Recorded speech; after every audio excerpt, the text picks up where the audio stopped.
Voici une fille qui a fouillé les effets de son petit ami, et en fouillant, elle a découvert que ce dernier était en train d'adhérer à la Rose-Croix. Histoire vraie, l'affaire se passe au Cameroun. Voici la jeune fille en question. Ici, on va l'appeler Aïcha. Ce qui se passe donc est que Aïcha, dans une de ses balades, lorsqu'elle faisait ses achats dans une brocante, elle est tombée sur un jeune de son âge. Le type gérait la brocante en question. Quand le type a vu la fille en question, elle a un peu plu et il a commencé à la draguer. C'est ainsi que se sont échangés les numéros, ils ont commencé un peu à sortir ensemble. Et un jour dans leur causerie, Aïcha lui a demandé que, mais, quand elle a découvert que le type était dans les, où c'est Bamileke, je crois, elle lui a demandé que, mais pourquoi est-ce que dans certaines traditions, dans certaines familles Bamileke, certains ont l'habitude souvent de vendre les enfants quand ils en ont plein, ils vendent quelques-uns. Il lui a dit que, ah non, ça arrive dans certains cas comme ça, mais moi-même personnellement, si peut-être j'avais 8 enfants, je suis prêt même à vendre 5 pour assurer même le bonheur des 3 autres. De toute façon, j'ai 8 même pour aller ou pour faire quoi avec. Ça, c'est le problème simplement. Ah, elle était un peu surprise, mais elle a vu ça comme la blague, elle a laissé. Elle n'y a même pas prêté attention. C'est comme ça donc qu'ils se sont laissés. Et un jour donc, elle avait constaté que son petit ami avait toujours l'habitude de marcher toujours avec son sac, le même sac. Il ne changeait jamais et il était toujours avec ça. Il n'oubliait jamais ce sac. Un jour, elle lui a demandé que, mais c'est comment, toi et ton sac là, vous êtes inséparables ou bien? Changez même ça, non? Elle lui a dit que non, c'est juste que c'est dans ce sac que je garde ma machine et je n'ai pas envie de le perdre. Ceci, cela, je ne veux pas qu'on le vole. Je travaille avec. Bon, la femme a dit que ok, il n'y a pas de problème. C'est comme ça qu'un jour donc, une fois, elle a rendu visite au gars chez lui et en sortant donc pour aller travailler avec un client, il a oublié son sac. Et c'est ainsi qu'au même moment, elle a reçu de l'argent apparemment de sa mère par Western Union. Bon, en cherchant donc un bout de papier, un stylo pour noter le code, elle ne trouvait pas, elle s'est dirigée vers le sac de son petit ami en question et elle a commencé à fouiller à la recherche d'un stylo et d'un papier.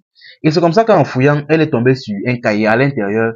Déjà, il n'y avait pas d'ordinateur, il y avait juste un grand cahier. Elle a donc retiré ce cahier, elle a feuilleté. Déjà, en ouvrant, elle a vu plusieurs lettres à l'effigie de la Rose-Croix, avec plusieurs flyers de la Rose-Croix. Elle a sursauté d'abord, elle a dit, hey, mais il fait quoi avec ce genre de choses-là? Elle s'est encore dirigée là-dessus, elle a fouillé, elle a ouvert le carnet et à l'intérieur du carnet, il y avait des instructions sur comment invoquer les esprits, comment faire ceci, invoquer ceci, cela, appeler la richesse.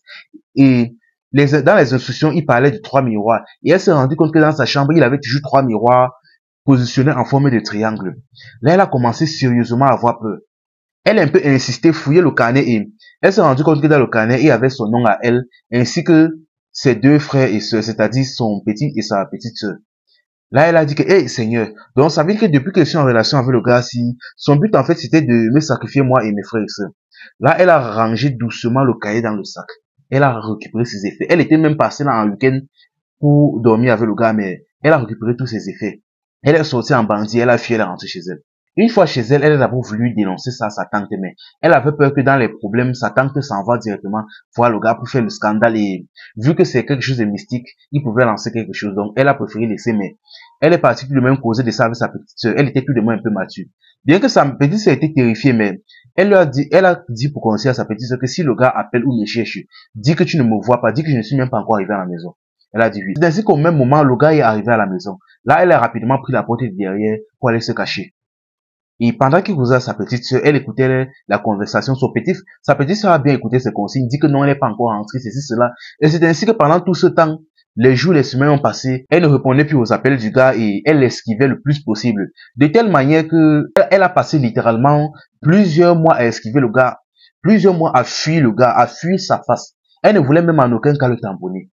Tous les appels du gars est coupé, est bloqué, tous les SMS, tout. C'est comme ça qu'un jour donc, par chance, sa mère l'a appelé au téléphone, dit qu'elle et ses 2 petits frères et sœurs s'arrangent, ils vont quitter le pays pour aller rester en Europe. C'est ainsi qu'elle a été vraiment, donc elle a vraiment été soulagée. C'est à partir de là qu'elle a rapidement arrangé ses effets et le voyage a été programmé. Ils ont voyagé en soirée, ils sont arrivés là-bas. Elle était soulagée. Et même jusque là, le gars en question même ne sait même toujours pas que la fille en question a découvert son secret. Et ce n'est même plus tard qu'il a découvert qu'elle a voyagé. Franchement, la famille, soyez très prudents. Soyez même prudents avec qui vous sortez. Quand vous rencontrez quelqu'un, soyez vraiment très prudents avec qui vous sortez. Regardez comme ça, dans les jeux, sa mère ne leur a pas envoyé cette transaction. Si le jeu n'était pas à la recherche d'un simple stylo, elle n'aurait pas découvert que le type en question était sur le point de la sacrifier, elle et ses frères et sœurs. Et c'est comme ça qu'elle devait partir dans le noir sans savoir ce qui se passe. Franchement, la famille, soyez très prudents avec vos fréquentations. Assurez-vous au moins de bien connaître la personne avec qui vous traitez. Et sérieusement, que chacun fasse sa prière. Le Dieu est vraiment gâté. C'était Info et Amusement. Ici, on s'informe et on s'amuse.